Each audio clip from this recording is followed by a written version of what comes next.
Hi everyone, welcome back to my channel. Today we are going over the two Aeroplan Visa cards, the Visa Infinite cards, one by TD and one by CIBC. We're going to go over what their current promotions are, the pros and cons of each of them, annual fees, things like that. So in the case that you are deciding between one or the other, hopefully this can help you a little bit with your decision. It also kind of depends in terms of what your goals are. If you're a churner, so that means opening and closing up credit cards to receive the points, the answer would probably be why not both, but we'll go into it a little bit so you can figure out maybe which one suits you a little bit more. As always, their offers do change every few months or a few times a year at least. So if it doesn't work for you right now, you can hold off, look for other cards, and then maybe check back in a few months when they have a new promotion. So I hope that you enjoyed this video. And with that, I think we can get started. Yes, it's so great to see new subscribers coming. So I hope you appreciate this video, just kind of trying to share the information that I have. So let's start off with TD's card. So both of them are the Aeroplan Visa card. So with both of them, you will receive Aeroplan points.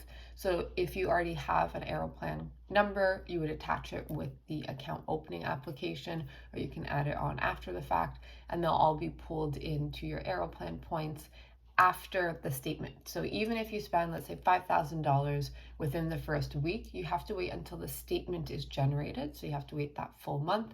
And then once the statement is generated, those points get moved from your credit card to Aeroplan itself. So do be aware of that in the case that you need points within the next week or so. You still need to wait for the statement to be generated. So when it comes to TD, they currently have an offer which is up until September 5th. So you do have the entire summer to either take advantage of the offer or to wait for a better one. And in terms of the print that it gives you, it says you can earn up to 50,000 Aeroplan points, which is actually quite good. So let's go into what that means and how you can go about getting that. So to start off, if you do want to apply for the card, you do need at least 60K annual income or 100K household income. So keep that in mind if you are applying for the card. So are you able to hit one or both of these minimums that they put upon you? So that is the current minimum in order to get the card. From there, the minimum credit limit is $5,000. So that is the lowest that you would be getting. So the lowest you'd be getting is a $5,000 credit card. They might increase it. They have this algorithm that they use. So when you apply, they might give you 10,000, maybe 20,000, maybe just the 5,000, for example. But you can see that once you apply. So in terms of the offer that you get, when you make your first purchase, so even if it's $1, you are automatically going to be getting 10,000 points. So that's great. That's an easy way to get 10,000 points. Then when you spend at least $1,500, and you do have 3 months or 90 days, you'll earn another 20,000 points. So essentially, by hitting this 1,500, you get that first purchase. So you get 30,000 points by spending $1,500 within 90 days, which is about $500 a month. So generally speaking, not too bad when you compare it to other more high-end cards, especially the platinum cards with the really high annual fee. This one I think is a little bit easier to hit. Now, in order to get that final 20,000, because right now we're at 30, right? And the bonus is for 50,000. So in order to get that additional 20,000, you need to spend $7,500 within 12 months. So you have the rest of the year, and then you'll get 20,000 points. This is, so depending as to what kind of a credit card churner you are, there are some people who might say, this isn't worth it for me, 7,500 for another 20,000 points. I'd rather put that spend on another card. Other people might say, I would rather decrease the number of cards I open up, so I'd rather put the spend on there. Also depends how much you spend every month. If you spend $1,000 a month, then this one might be better or worse for you than if you spend $5,000 a month. So you might be hitting those minimums it might be easier or harder for you to hit those minimums.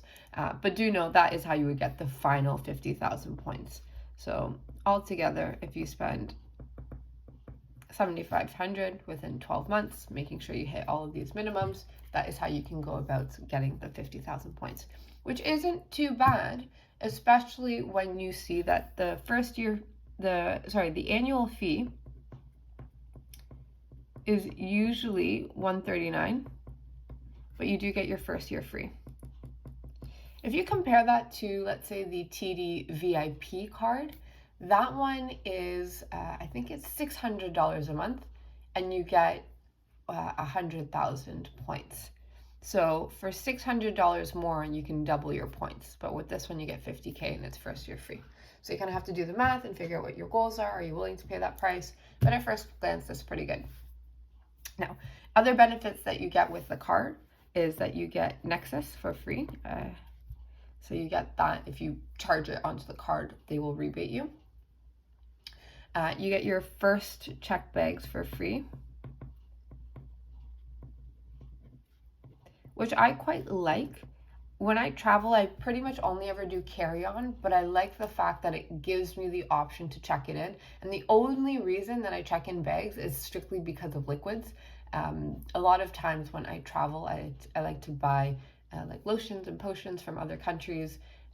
For example, Europe tends to have better rules and regulations when it comes to cosmetics, so I tend to load up over there. So I like having the option that I can check in my bag if needed be, and I don't need to worry about the price. Because if someone said, hey, you have to pay an extra $30 to check in your bag, I would say I can survive without that shampoo, for example. So it is nice to have it, even in the case that you don't get it whatsoever.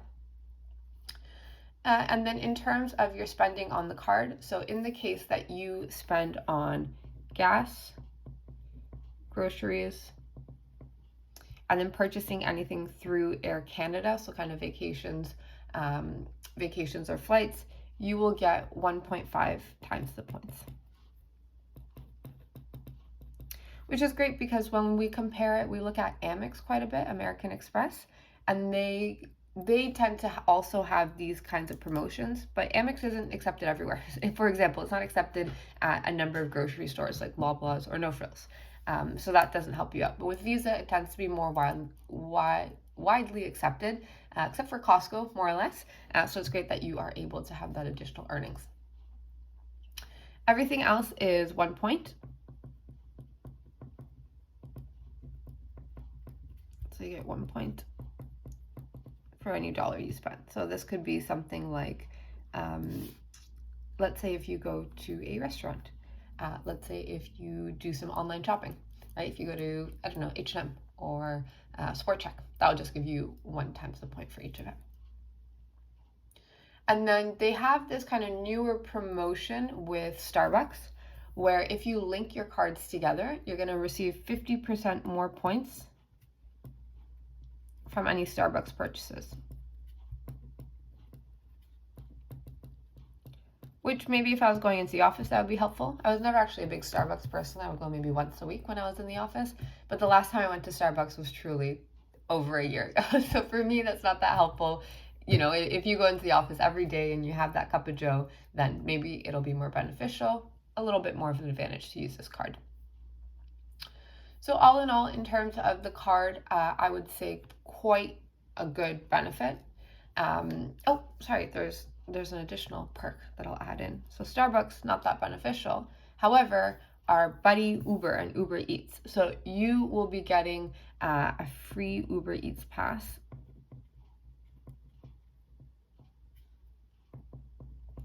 Which is valid for 6 months.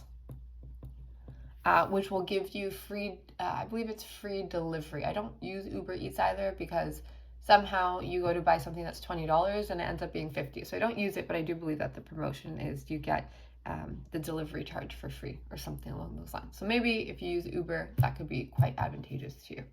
So all in all, I would say actually a pretty good offer in terms of an Aeroplan card and a Visa card, especially seeing as you're getting the first year free. So that is the TD one. I'm going to go over the CIBC one, and then I'll kind of go over pros and cons when you compare each of them.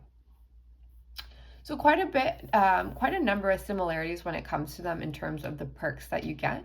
So starting off with the annual income, it is the same as well. So for CIBC, it is 60K annual income or 100K household income. So if you can hit it for TD, you can hit it for CIBC and vice versa. If you can't get one, you can't get the other. So for there, 100% equal and the same. In terms of the minimum, it's also $5,000. What I believe is, am I getting my companies confused? I don't think so, but with, oh no, now I can't remember. There is a bank where when you go to apply for the card, it asks you what you want your credit limit to be. Now, I don't know if it's CIBC or Scotia. I know Scotia does it. I can't remember if CIBC does it. Anyways, now I'm muddling the waters a little bit, but there is a 5K minimum as well. So for that, both of them are exactly the same. Now, when it comes to the current promotion and how that works, so as of right now, you can get 20,000 Aeroplan points. And the way in which it works is that first purchase, you get 10,000. Okay, so completely the same, 10,000 for each of them. And then if you spend at least $1,000, so a third less, so here it's 1,000, here it's 1,500, and instead of in 90 days or in 3 months, you have 4 months. They say 4 monthly statement periods, then you'll get another 10,000 points. So for this one, it's easier to hit the second one because you have 4 months and you only have to do $1,000, whereas this one is 3 months and you have to do 1,500. So it depends on your personal spending. So then you'll get another 10. So here you're at 20. Okay. And now the difference between these two, which will really be the defining factor if you're trying to figure out which card to open up, is that with the Aeroplan, once you hit that $1,000 minimum as well, you will get the 10,000 points, but you'll also be getting the Buddy Pass. Now, the Buddy Pass is not a churner's favorite product. So the way in which the Buddy Pass works, it's almost like it works the opposite of points. Because if you have points and you want to use them, you can't use the Buddy Pass. And if you want to use the Buddy Pass, you can't use points. So you have to choose which one it is that you want. So if you are someone who you just want to open up a card and have a good card and get some points and keep it for longer, this could be an option for you. If you are someone who is a churner, the Buddy Pass is not that great. So the reason why is because in order for you to use the Buddy Pass, you have to buy 1 ticket in cash, and then you get the second ticket for free, but that excludes any taxes and any fees. So the base fare is $0, which is great, but as we all know, or maybe you don't, when you book flights from Canada, there's a lot of fees associated with it. So it could end up being that you save maybe $200 on the base fare, but you still need to spend $100, $200, $300, $400 on taxes, depending on where you're going and the flight. So when you add in that you save on the base fare, but you still have to pay taxes, and then you had to pay the original base fare and those taxes, it's maybe not that beneficial. Really depends on the flight. Obviously, it's quite personal. So generally speaking, I'm not a fan of the Buddy Pass. I don't think most churners are. There are maybe some people who do quite like it depending on their travels. But really, that's the biggest difference when it comes between these two cards. They previously had it, I wish they still had it, they previously had it that if you have a Buddy Pass, you could call in and get your Buddy Pass converted to 30,000 points, which I took advantage of that a year ago, but they don't have it anymore. So if you do get a new Buddy Pass, you're not able to switch it to points. So with that Buddy Pass, once you hit that $1,000, you get the additional 10,000 points and the Buddy Pass, so you do get both. In terms of the annual fee, it's the same cost. So $139, but you do get the first year free. That's what FYF means, first year free. You do also get Nexus within that one. So you can get that covered in this case. And then you get the first check bag for free.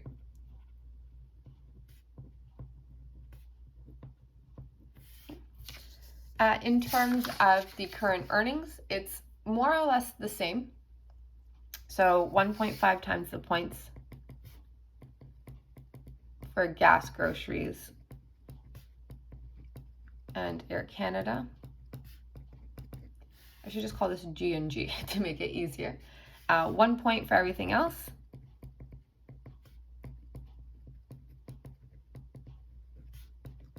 And then right now, they don't currently have any promotion in terms of the Starbucks. So the Starbucks one is specific to TD. So that is a specific TD Starbucks deal that they have going on. And they also don't have anything in terms of the Uber Eats either. Let's see, do I need to eat my words? No, they don't have anything, at least not publicly online, in terms of Uber Eats. So when we compare the two different cards, obviously, this is not a recommendation. You should, nothing on my account is financial advice or recommendations. TD tends to have quite a number of more perks in terms of, let's say, the Starbucks and the Uber Eats Pass. So you do get that. And then really it just depends as to how you like to travel and all of your points. Are you a churner? So are you more aggressive in opening and closing up accounts? How often do you do it? Do you need the buddy pass, etc.? So that gives you a rundown between the TD Aeroplan versus the CIBC Aeroplan card. I do find that people tend to like these videos comparing two different cards. So hopefully this can help you out quite a bit if you are deciding between the two of them. If you're still here, I hope you comment, like, and or subscribe. It's really nice to have people comment on my videos. Assuming you're not trolling. And with that, I'm going to close down this video. Thank you so much for joining me. I hope this was helpful for you, and I'll see you in my next video. Bye for now.